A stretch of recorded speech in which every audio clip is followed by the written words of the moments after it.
Good morning. Morning, everyone. Hope you've had a wonderful week. We've had a good week. Last week of school holidays, at least.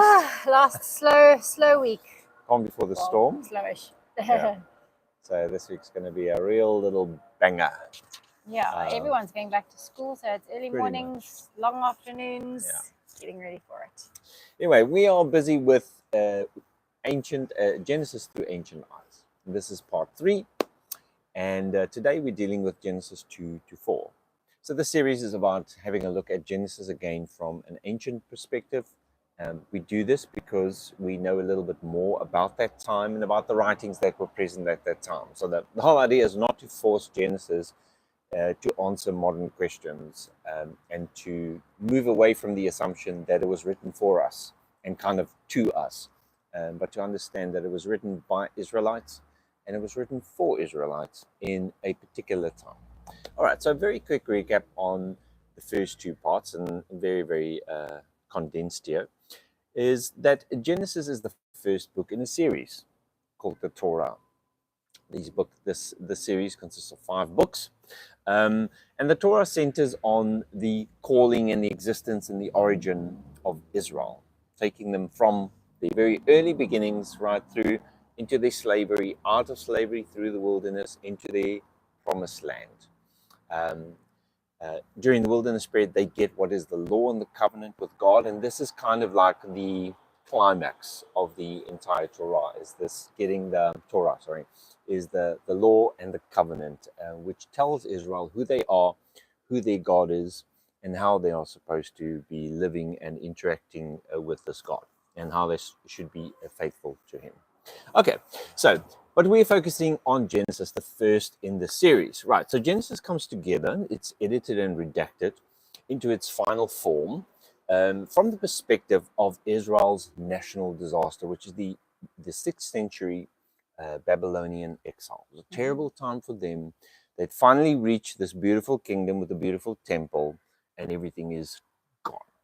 And so now they face basically extinction. They face the problem of their kids never knowing who they are, where they come from. Many of them are in Babylon. Those who are not don't have a temple anymore. They're not ruled by Jewish kings anymore. Many of them moved to, I think, Egypt also during this time. So they're kind of dispersed, and they face a real existential threat of not being ever a nation again. And so it's in this very desperate situation, it seems, that the Torah comes together in the form that we have it today. That doesn't mean that the stories were all written during this time or that all the ideas come from this time, but it does mean that all the stories, whether written down or oral traditions, were put together as one unit during this time. And so that's what's so interesting, of course, about this. One of the things we pick up, and this is something we'll be working on, is that Genesis has a lot of anti-Babylonian rhetoric or polemic, and that tells us something about the time in which it is written, right? It attests to that. Okay, so Genesis 1 we saw last week, and this is just the very first chapter. It is a theological statement, and it declares that Yahweh, not the Babylonian gods, not any other Mesopotamian or pagan gods, but Yahweh, the God of Israel, He's the one that tamed the chaos, that turned the chaos of creation into a cosmos, or into the beautiful order that we have. Genesis 1 then is the account of God separating things and filling them with life. Okay. But the trick is to realize that they present this theological statement in terms of ancient Mesopotamian ideas. So that when we compare Enuma Elish, which is a Babylonian origin myth, we get the same ideas in them. And so many scholars believe that because they're using this same infrastructure to present Yahweh as the original chaos tamer, it is a reason for us to believe that they were, in a way, reacting to other people's stories and were writing one in their own very unique fashion. There are many unique things about Genesis 1, but the underlying structure is very much Mesopotamian ancient cosmology. All right, so what's the point of that? Well, the point is that Genesis 1, therefore, is not to be read as a literal scientific account or a literal historical account of how the universe originated, right? It is not a it's not a literal historical account of the beginning of the universe. It's also not a figurative account of modern scientific ideas like the Big Bang or evolution. It's just not that. It's a theological statement made in ancient terms. And the point of it is to say to their people, the Israel people who have just been exiled by Babylonians. Babylonians were ruling the world at that time, predominant, dominating culture, that Yahweh is the God that created it, or that formed everything, that put it in its place, and that ordered everything. And they're using ancient Mesopotamian cosmological terms to make those statements. All right, so that's a very brief summary of our first two sessions. Today, our focus is on Adam and Eve, or Adam. This is found in Genesis 2 to 4. Now, we're not going to be working through Genesis 2 to 4 like on a verse-by-verse basis. We've done that before, me and you, in our previous series, and I'll be referring to that from time to time. But I think it is valuable. Our previous series compares the first two Genesis stories, Genesis 1 and then Genesis 2 to 3. Two stories of creation, it seems, and they actually are quite different. But anyway, in Genesis 2 to 4, we encounter the story of Adam and Eve. Now, this story is legendary. If you've ever been to Sunday school in your life, believe me, I have. This is a story you need to learn, and you need to understand it the way it is taught, right? It starts in Genesis 2, verse 4. It says, the generations of the heavens and the earth as they were created. Now, this is one of the ancient section separators that we mentioned in our previous version and our previous session. So the question is, why is this ancient section separator in between these two stories? Like, it would make sense for this to be the start of Genesis. If it's a section separator, there are 10 of them. It should be at the beginning. But this comes and sits in between these two stories, and then ushers in this story of Adam and Eve. And the question is, like, wasn't the heavens and earth already created? Why is this saying now that it's going to happen again? And it just all bears on the fact that these are actually two stories. One is a later story, one is an earlier story, and they were brought together by the redactors. Okay, so this second account that we find in Genesis 2 to 4 is actually a very different account. In our previous series, majored on showing the differences between the first story and the second story. Some examples, I'll just give three very brief examples of why they understood to be different, is because the order of creation is different in the two stories. For instance, in Genesis 1, vegetation is created on day 3. The animals are created on day 5 and 6, and humans are created on day 6, right? Male and female. But in Genesis 2, humans are created before the vegetation or the animals. And then the woman in Genesis 2 is kind of like an afterthought. They're not created male and female. She comes after there's no helpmeet found for Adam, right? So that's the first difference. It's a strong difference. Very, very hard to reconcile. Secondly, is that the whole feeling of Genesis 2 and Genesis 1 is completely different. In Genesis 1, God is high, he's lofty, and he creates things by just speaking, like in a very lofty, separated way from creation. But in Genesis 2, God is, I like to say, he's like the gods of Odysseus. He's there, he walks with them, he talks with them, he takes them, he leads them, he makes clothes for them. Very human-like depiction of God. It's a very, very stark difference between these two. And then lastly, just for today, the third one is there's two different names for God used in Genesis 1 and Genesis 2. So these are the things that help scholars to estimate that these are two different stories.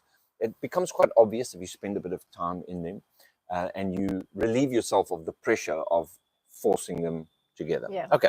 The question is then, why do we have two different stories? But as we'll see a little bit later on as well, the redactors of the Torah, and then specifically Genesis, it wasn't a problem for them to take two stories that could have contradictions in them and put them together into the book of Genesis.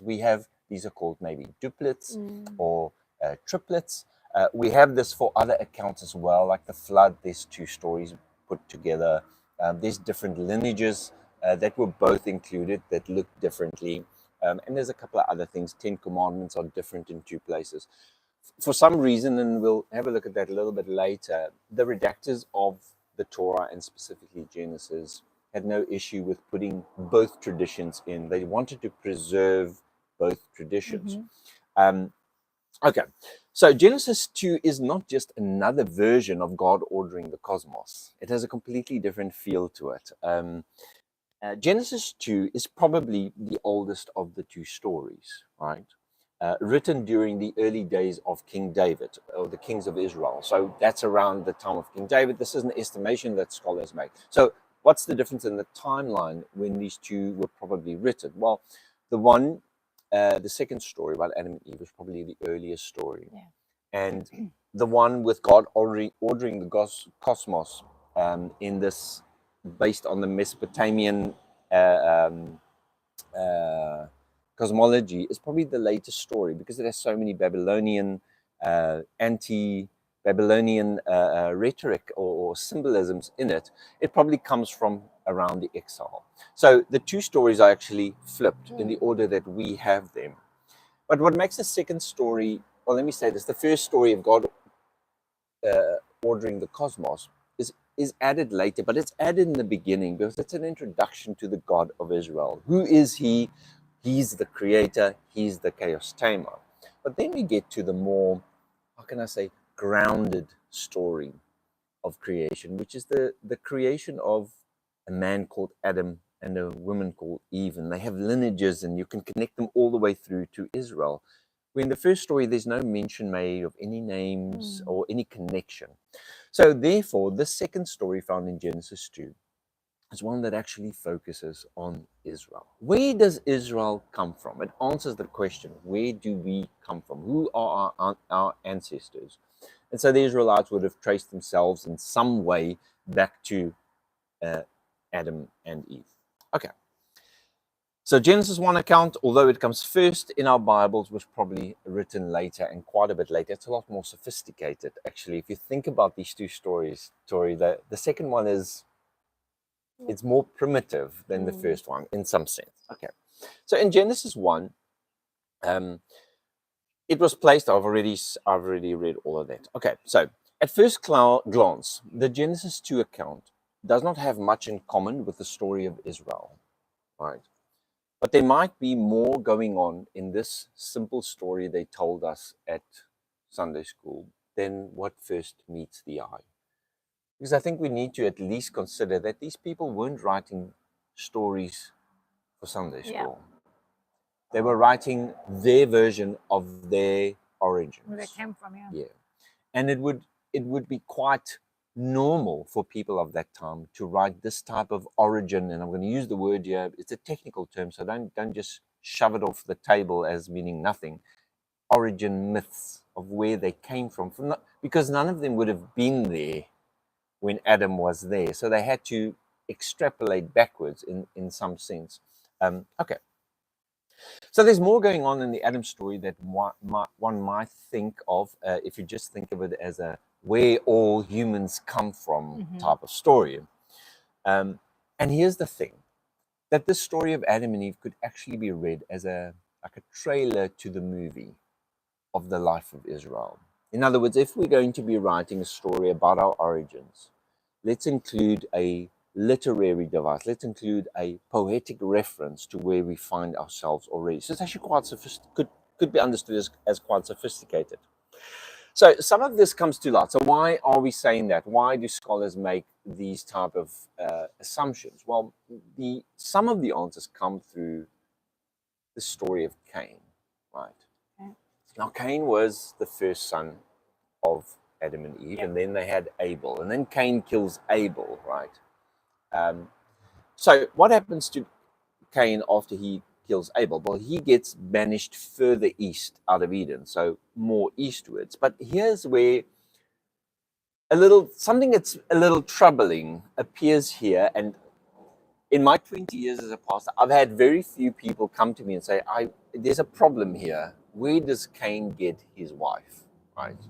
And those are the annoying questions you, as a dogmatic pastor, you don't really want to deal with, because you know they are there and they seem to contradict the dogma you've been teaching. You mean where did he get his wife? Because they were the only humans so Exactly. far. Oh.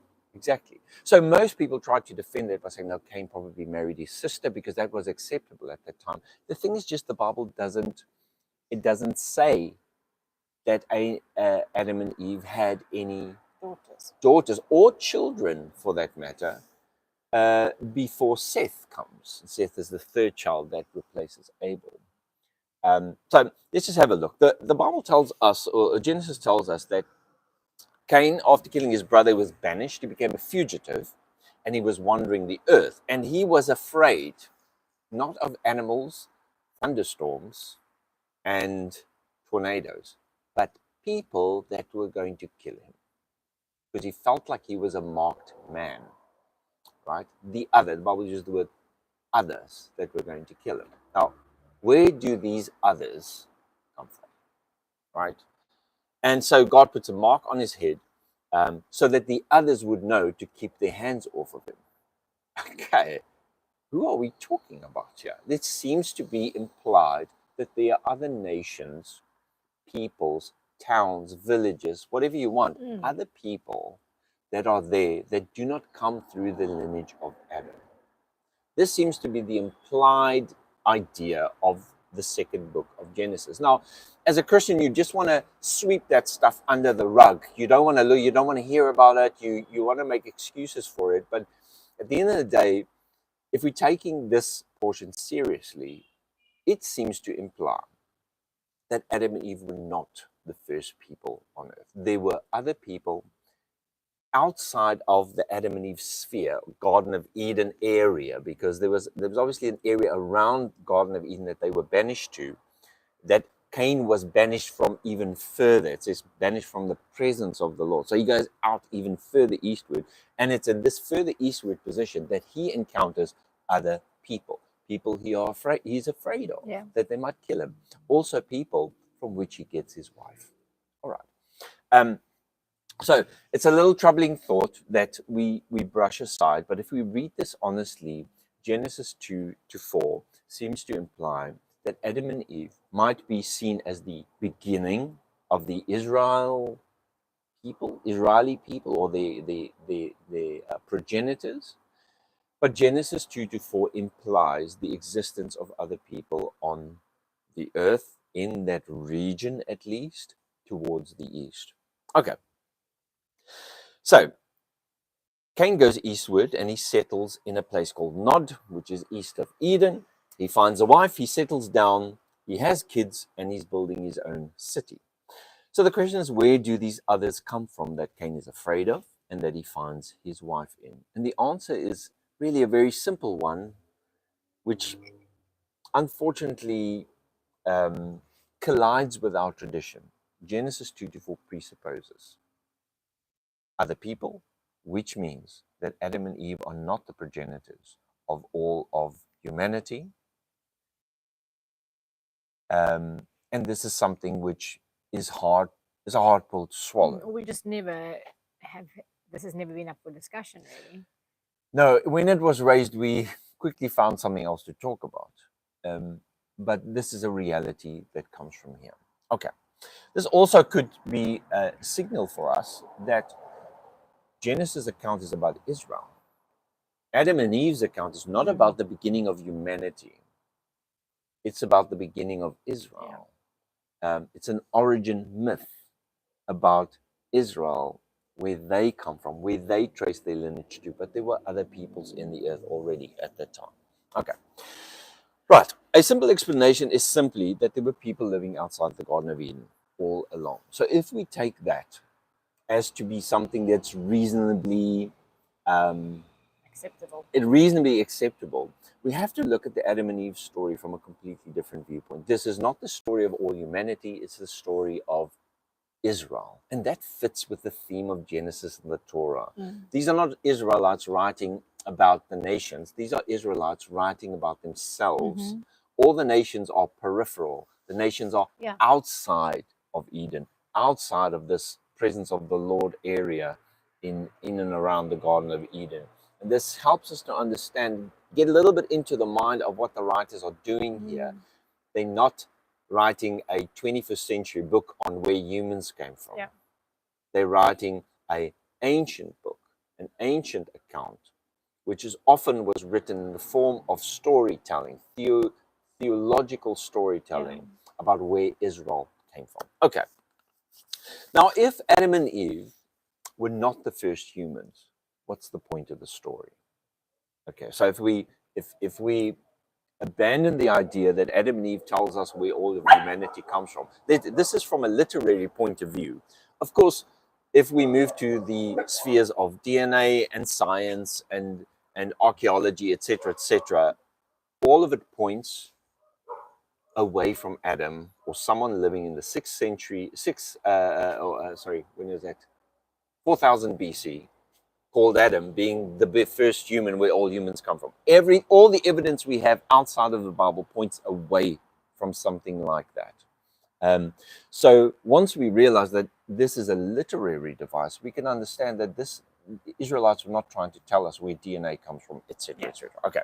So one theory, and it is a theory, but I think it's quite a plausible one, and it's taken me a bit of time to get my head around it, and I want to put it before you because I think it's the one that makes probably the most sense, right? Is that the story of Adam could be understood as a mini story of Israel. If we consider the fact that Israelites, in or after their national disaster, their exile, is writing this story for their children to know where they come from, it wouldn't be a huge stretch of the imagination to think that they write a mini story of Israel into their origin myth. Okay, so what does that mean? Well, think of the story of Adam and Eve with some fresh 6th century BC eyes. The Israelites come from slavery. They are led into this beautiful land, the promised land, milk and honey. They have a kingdom, they have a temple. They become glorious, victorious. But what happens? They disobey the commandments of God. As far as we can see from the Bible, it's their idolatry, the worship of other gods, their disobedience to the commandments and the law and the covenant that gets them chucked out. Right? So they get thrown out of this land and they end up in Babylon. That's the milieu, that's the context from which these stories are written. Okay, so think about Adam and Eve. Adam and Eve come up from the dust and they are placed in the Garden of Eden, right? They weren't made in the Garden of Eden. Genesis 2 is clear. They're made and then they're led into the Garden of Eden. Eden means place of desire. It's a beautiful place. It's got the fruit. It's a idyllic kind of existence. What happens? They disobey the command, right? What is the result of the command? The story says death, but what really happens to them? They get exiled. Yeah. They get thrown out of the beautiful place. The death here is a poetic language for exile. Now they're outside of the land and they can't get back in. So in that way, there's a very strong parallel between the Adam and Eve story and the actual history of Israel. Okay. Adam and Israel share the same fate. They are removed from the land because of their disobedience. So that's the story of Adam and Eve. This literary account of where Israel comes from could very well include a nod to the actual history. And it could very well be a way in which an Israelite dad would explain to his son in the same way, or his daughter, in the same way that Adam was thrown out of the Garden of Eden because of his disobedience. In that same way, we now live in Babylon because we got exiled because of our disobedience from the land of our promise. So there's a very strong prophetic type of link. We have other portions in the Bible which kind of nods in the same direction. For instance, in Ezekiel 37, the prophet Ezekiel sees this valley of dry bones, and it's a prophetic vision of Israel exiled. They are dead. They're lying outside of the nation of the land, and they're just a valley of dry bones, so they're all dead. And the dead bones then, they represents Israel in Babylonian exile in this prophetic book. And there's another place where we see that exile means death to the Israelites. Okay, so I'm not going to go through all of this. Maybe I shall just a quick comparison I've written down that I want to read out between Adam and Israel. Okay, so Adam is created from dust. Israel is created out from the slavery in Egypt. Adam is placed in a desired garden. Israel inherits this massive promised land. Adam is given a command to follow. Israel is given the law and the commandments to follow. For Adam, obedience is life in the garden. For Israel, obedience is life in the promised land. And then for Adam, disobedience is exile from the garden. And for Israel, disobedience is exile from the land. Okay, so Adam and Israel, they mirror each other. So, what's the point of this? Well, the story about Adam and Eve could very well not be, and I'm inclined to believe it isn't, a story about global origins of humanity. Yeah. It is about Israel themselves. It is an origin story, and it is a parable story of where Israel comes from and what they've gone through. It is kind of a preview story of what would happen to them at some later time. We need to think about Genesis as also as someone is. There's a literary work going on here. In the way, this might be a very stupid example, but in a way that in a movie you might have a preview of things to come, a short event that could preview a later great disaster. It seems like that's kind of what could be going on in Genesis 2 verse 4, especially in light of the fact that Adam is not portrayed as the first human, that there are other humans around him. Okay, of course, many of us, many Christians, and me, myself included for many years, we've read this story as the fall of perfect humans into sin and decay, right? And so this is really the interpretation that we see in Paul, and then we see it also perpetuated throughout church history. I think a major proponent of this was Augustine, but there is also a large portion of the Christian community, the Orthodox Christian community, that don't see it like that. They see this as a failure to grow into maturity. So they see it allegorically in that sense as a failure to grow into maturity. Okay. Why would such a large portion of the church take this angle and not take the fall into sin angle that we have taken all our lives? Well, it's that there's some things in this story that makes a lot more sense if you see it as a failure to grow into maturity, right? So, for instance, number one, knowing the difference between good and evil is not inherently an evil thing. And this is, I think, where I really have always struggled with the story, because the story itself sees it as a good thing. They've become like us, the gods say in plural there in Genesis, because they now know good and evil. So in the story itself, disobedience is bad, yes, but knowledge of good and evil is not bad. So it's a little bit tricky to work through that. Knowing the difference between good and evil is also the point of the law. If you think of what the law does for Israel in their story, the law tells them what is right and what is wrong. And so this tree of knowledge of good and evil very much could be like a representation of the law. Okay.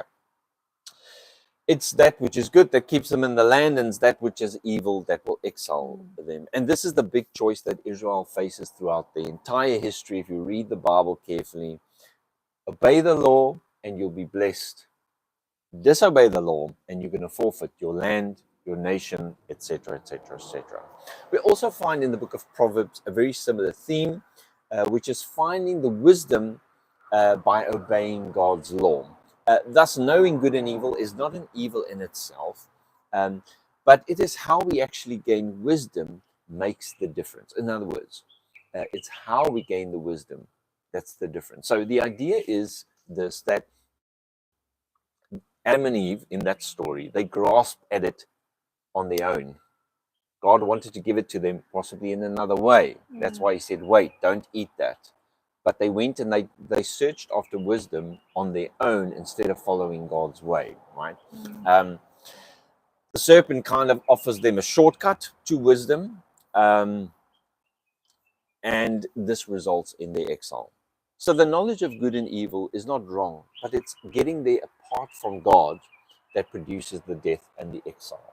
Okay, the other thing I would like to mention here is that this is something I've recently, well, a couple of years ago, also realized, is that the Genesis 2 doesn't speak about a fall at all. It doesn't, and it's so strange because it's for most of us Christians, that's what the story is. That's the fall story. But if you understand that this is actually the exile story, and yes, you can extrapolate that onto your own life and say, when I disobey God, I'm going to end up in trouble. Absolutely. But this is not a story about how all of humanity became sinful. It's just not in the story. When did that pop up? That comes, it seems, at least in the Bible, comes with Paul. And it's then further elaborated by Augustine, who has ideas about original sin. That Augustine actually had some pretty weird ideas about original sin. He believed it was transmitted through sexual intercourse. That's how it was transmitted.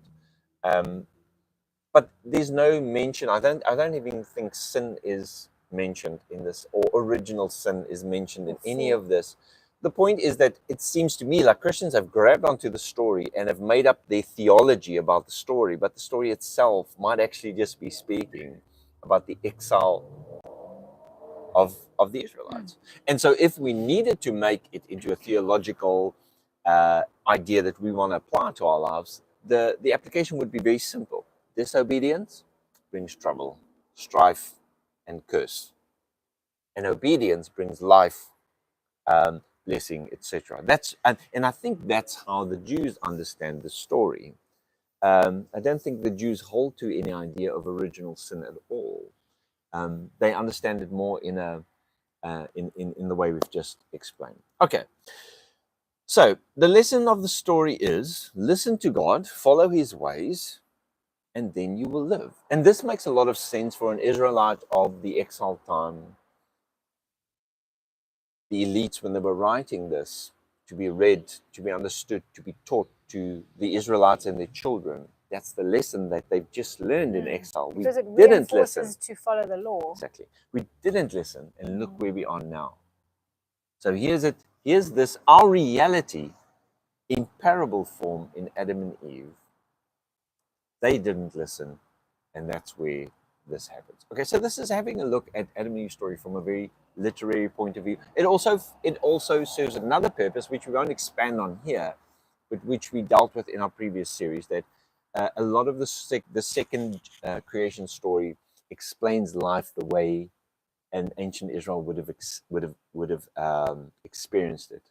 Difficult to gain food from the land. Immense amount of deaths in labor and pain in labor, etc., etc. So it explains a lot of the conditions. If the order of God is so amazing, why are we struggling so much? And this story kind of speaks to that. Somehow having an explanation just helps us through suffering. No, it does. It does, of course. So the story of Adam and Eve makes the same point. The point I've just mentioned is listen to God, follow his ways, and you'll live. The story of Adam and Eve makes this point in the form of an origin myth. In other words, we don't need an actual Adam and Eve for this story to work for ancient Israelites or for it to work for us. As long as we understand that this is not a story about where humans come from, but it is a story about where Israel come from and what they've been through. These are Israelites writing to Israelites about Israelite origins in ancient ways. Proverb makes the same point. Listen to God, follow his ways, and it does that from a wisdom literature point, right? Israel's long story in the Hebrew Bible makes the same point in the form of historical narrative. So they all kind of tie together. They all tell the same story.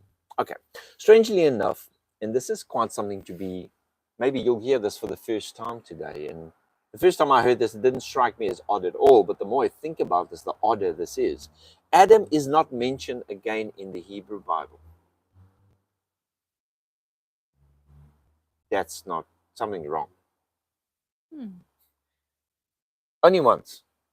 1 Chronicles, very late, long after the Torah, long after the historical books. Chronicles is one of the later books in the Old Hebrew Bible, and that in genealogy, right? But he's not mentioned by the prophets. None of the prophets mention Adam. So, what does that mean? Well, what does the Hebrew Bible speak of? It speaks instead of the story of Israel. Israel, it focuses on Israel itself. And this could be an indication, could be another tick in the list of things to tell us that the story of Adam is actually the story of Israel. Otherwise, it would have been hammering on Adam instead of Israel. Okay. Israel does not come back to the garden until 539 BCE. If you understand it, like when they come out of the exile back into the promised land. It's about 50 years of exile in Babylon. No wonder the Persian king that facilitates this comeback is called the Lord's Messiah. Like, this is the main thing. This is what the Hebrew Bible is about, the return to the promised land. Of course, unfortunately, the Israelites' trouble doesn't end there. You can go read history for yourself. The Bible doesn't go much into the Maccabean period, the 400 years before Christ, but there's still a lot of turmoil and a lot of pain and suffering that comes in it. It just hasn't ended, has it? So, the bones of Ezekiel do come back to life, and they do return to their promised land. Okay, God brings them back from exile back into their promise. Okay, so that's today's little session, and it's a lot of food for thought, and it might be something quite new if you've never considered any other approach to the Old Testament, to the Torah and the book of Genesis. But simply understanding that there were other people around throws out completely the idea that this is a story about where humans come from. There has to be another purpose for this story. Yeah. And we moderns, we've grabbed onto this story as that's where humans come from. 4000 BC, God made Adam and Eve, and we're all the result of Adam and Eve. And that's not actually what the story is telling us. And that's not what science tells us, right? It's not what archaeology tells us. In fact, nothing around us, from the evidence that sits around us in this world, points back to a human origin of 4 BC, 4000 BCE. But the story itself doesn't even do that. So I think we might be holding on to a dogma rather. I think we're rather holding on to a tradition. And we need to just relook at these passages through ancient eyes. So this is a way in which an ancient viewer who could have understood this story of Adam and Eve would have explained it to his kids, and possibly the reason why it was written. It was written maybe for 3 reasons. Number 1, an origin story about where Israel comes from. Number 2, a parable of their struggle with God and the promised land. And maybe, possibly, number 3, a story to explain why life is so difficult. Yeah, let me leave it. There. Good. All right. Thank you so very much for being with us today. Next week, we're going to Genesis 4 and 5, and we're going to continue working through the chapters to try and give an ancient perspective on the book of Genesis. All right. Awesome. Ancient through Genesis, ancient eyes.